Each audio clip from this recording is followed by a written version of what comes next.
الحمد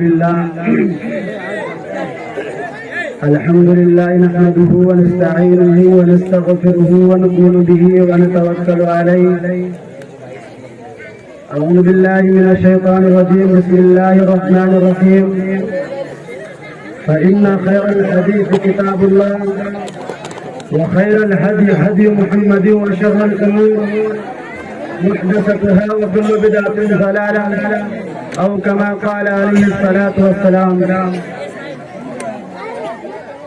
ہر قوم پر اڑی جا رہی ہے، ہر قوم پر اڑی جا رہی ہے، جو چلتی تھی گھٹنوں کے بل بڑھی جا رہی ہے.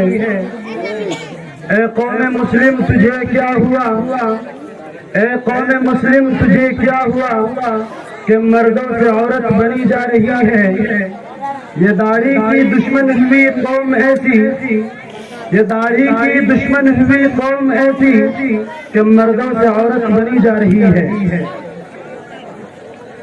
محترم حضرات، آج کا آپ کا پروگرام بڑے ہی زور و شور کے ساتھ رواں و دواں تھا کہ اچانک مجھ کو جملہ معترضہ کے طور پر درمیان میں حائل کر دیا گیا. میرے عزیزوں، میں وقت کو مد نظر رکھتے ہوئے چند منٹ میں اپنی بات کو ختم کرنے کی کوشش کروں گا. کسی شاعر نے کیا ہی خوب کہا ہے کہ تھے وہ تمہارے آبا ہی تم کیا ہو، تھے وہ تمہارے آبا ہی تم کیا ہو، ہاتھ پر ہاتھ دھرے منتظر پردہ ہو. محمد کا دم بھرنے والوں، آج مسلمان تنزلی کی طرف کیوں جا رہا ہے جبکہ مسلمان کبھی پوری دنیا کی قیادت اور پاسبانی کر رہا تھا؟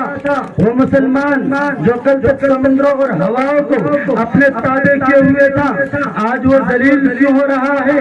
وہ مسلم قوم جس کی ایک آواز پر درندوں نے چند لمحوں میں جنگل کے جنگل خالی کر دیے تھے، آج ایک چوٹی بھی اس کا حکم ماننے کے لیے کیوں تیار نہیں؟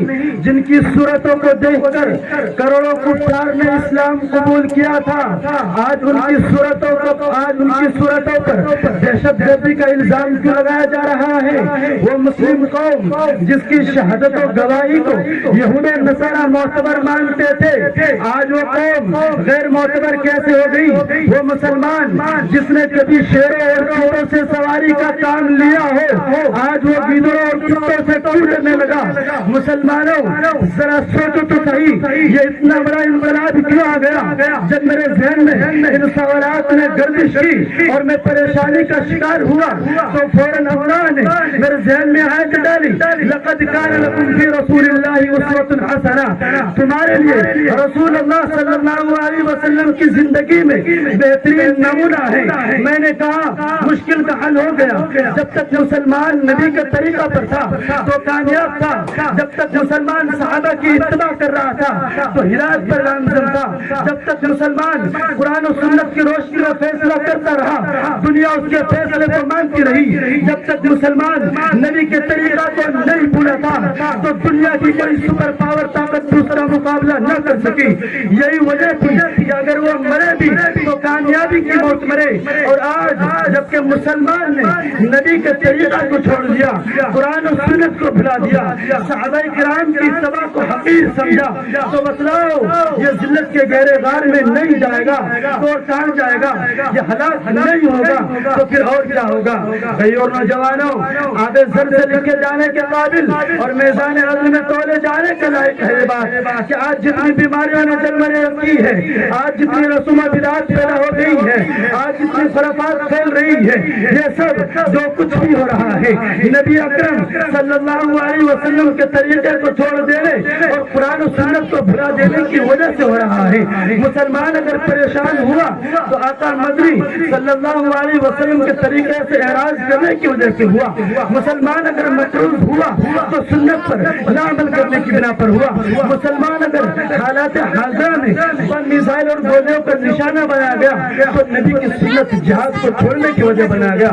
مسلمان وہ نہیں جس کو حالات بدل دے، بلکہ مسلمان وہ ہیں جو خود حالات کو بدل دے. کردار سے بنائے معیار زندگی کردار سے بنائے معیار زندگی، ماحول سے حیات کا سودا نہ کیجیے۔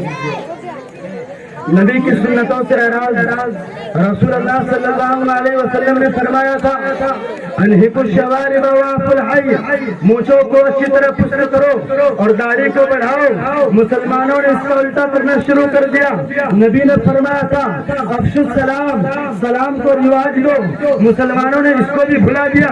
نبی نے فرمایا تھا فاتقوا الدنیا، دنیا سے بچو۔ آج مسلمان دنیا کے پیچھے پڑا ہوا ہے۔ مسلمانوں، جب تم محمد صلی اللہ علیہ وسلم کی سنت سے اعراض کر کے جب نبوی کا دعویٰ کرتے ہو تو آقا کالی کملی والے صلی اللہ علیہ وسلم کا ایک اور فرمان سنتے جاؤ۔ نبی نے فرمایا من رغب عن سنتی فلیس منی، جو میری سنت کو چھوڑ بیٹھا ہے اسے کہہ دو کہ میری امت کی فہرست سے نکل جائے، جہاں چاہے جائے، جو چاہے بن جائے، یہودی بن جائے، نصرانی بن جائے۔ میں نے نبی سے پوچھا کہ آپ کا عاشق کون ہے؟ اے محبوب، آپ کو کون پیار کرتا ہے؟ میرے دوستو، عاشق وہ نہیں جو داڑھی ہی رکھتا ہو، بلکہ میرے محبوب کا عاشق وہ ہے جو نبی کی ہر سنت سے پیار کرتا ہو۔ رحمت للعالمین صلی اللہ علیہ وسلم نے فرمایا من احبنی سنتی فقد احبنی، جو میری سنت سے پیار کرتا ہے وہ میرا عاشق ہے۔ یہ داڑھی رکھنا حضور صلی اللہ علیہ وسلم کی سنت ہے، مونچھیں کٹوانا آقا کی سنت ہے، محبوب کبریا کی سنت ہے۔ اور مسلمانوں، نبی نے رحم مادر سے لے کر رحمت تک کے آدابی زندگی بیان کی ہے۔ حضور کی سنت مجھے یاد ہے، اگر مانو گے تو جہنم سے آزاد ہے، ورنہ آخرت برباد ہے۔ آج مسلمانوں کو، خاص طور ان نوجوانوں کو ان داڑھی سے بڑی تکلیف ہوتی ہے۔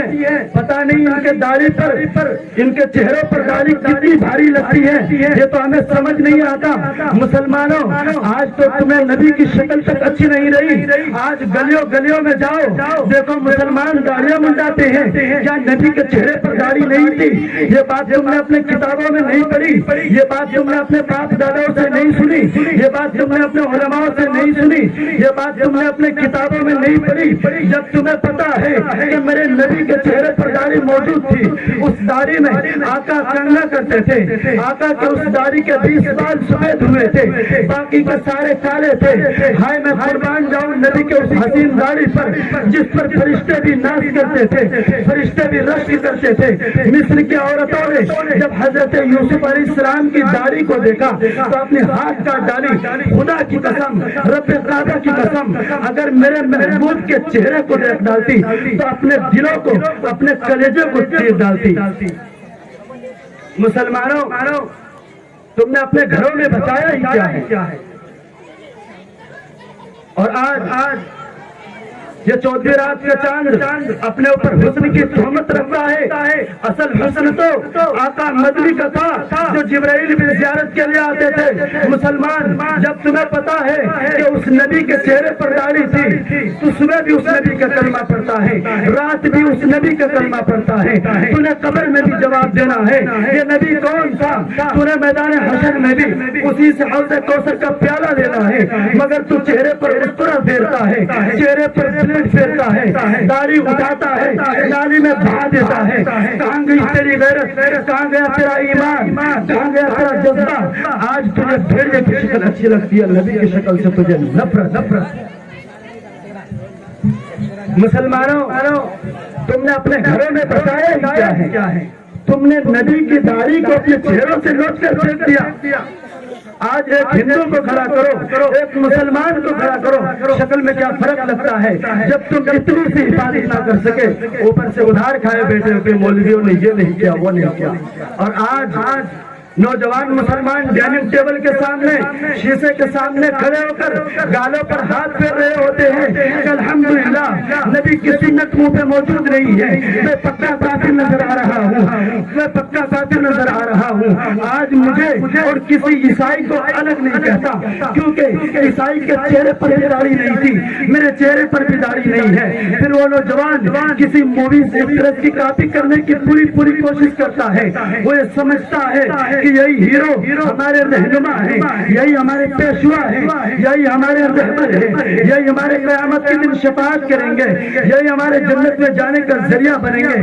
پھر اس کے بتائے ہوئے طریقے پر پوری چلنے کی کوشش کرتا ہے۔ وہ مسلمانوں، میں قربان جاؤں اس نبی پر، اگر تمہیں چلنا ہے تو چلو اس نبی کے بتائے ہوئے طریقے پر جس نے تمہارے لیے اتنی فکر کی ہو، جو نبی جس نبی نے تمہاری اتنی فکر کی ہو، جس نبی کے زبان پر مرتے وقت بھی یا ربی امتی یا ربی امتی کا ذکر تھا، یا اللہ میری امت کو بچا، یا اللہ میری امت کو بچا، میں قربان جاؤں ایسے نبی پر۔ آج تک کسی نبی نے کسی قوم کی اتنی فکر نہیں کی جتنے ہمارے نبی نے ہمارے فکر کی۔ قیامت کے دن نفسی کا عالم ہوگا، ہر نبی ہر انسان کہنا ہوگا یا رب نفسی یا رب نفسی، یا اللہ میری جان بچا، میری جان بچا۔ ہر کسی کو اپنی پڑی ہوگی، ماں بیٹی کو نہیں پہچانے گی، باپ بیٹا کو نہیں پہچانے گا، بہن بھائی کو نہیں پہچانے گی، بھائی بہن کو نہیں پہچانے گا۔ میرے دوستوں، میں قربان جاؤں اس نبی پر، اس وقت بھی وہ نبی ہمارے کام آئیں گے، وہ نبی اس وقت بھی ہمارے لیے ذریعہ ہوگا، جنت میں جانے کا سرٹیفکیٹ ہوگا۔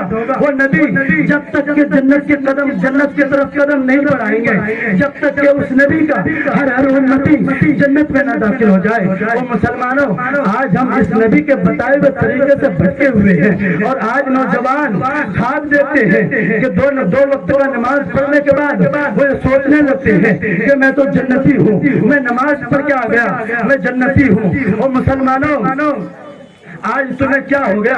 کیا تمہارے عقلوں پر پتہ تو نہیں پڑ گیا؟ او مسلمانوں، میں قربان جاؤں اس نبی پر، اگر تمہیں جنت کی نعمتیں حاصل کرنی ہے، اگر تمہیں جنت کے باغات حاصل کرنی ہے، جنت کی حوریں حاصل کرنی ہے، تو میں جو بتاتا ہوں اس پر عمل کرو۔ غیر المغضوب علیہم ولا الضالین کے راستے سے بھٹک جاؤ اور اہدنا الصراط المستقیم کے راستے پر گامزن ہو جاؤ۔ جب تم کامیاب ہو جاؤ گے، اس راستے میں پوری طریقے سے کامیاب ہو جاؤ گے، اس وقت تمہاری کامیابی کا جھنڈا تمہارے سامنے سے آ کر تمہارے دائیں ہاتھ میں پکڑایا جائے گا، اور خوش آمدید اہلا و سہلا مرحبا کہتے ہوئے آپ کو جنت میں داخل کرے گا۔ جب آپ جنت میں جا رہے ہوں گے، آپ کے استقبال میں پورے بھی کھڑی ہوں گی، جنت کی ہر چیز آپ کے استقبال میں کھڑی ہوں گے اور کہہ رہے ہوں گے اہلا و سہلا مرحبا، آؤ آپ کا آنا مبارک ہو، آؤ آپ کا آنا مبارک ہو۔ میرے دوستو، اس نبی کا طریقہ اس نبی کا طریقہ بتایا ہوا کتنا آسان ہے، لیکن ہم ہیں کہ اس نبی کے طریقے سے بھٹکے ہوئے ہیں، اس نبی کے بتائے ہوئے طریقے سے ہم بھٹکے ہوئے ہیں۔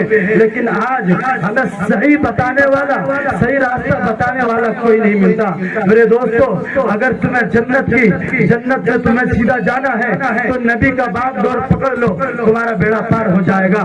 میں انہی چند باتوں پر اپنے تقریر کو ختم کرتا ہوں۔ وما علینا الا البلاغ۔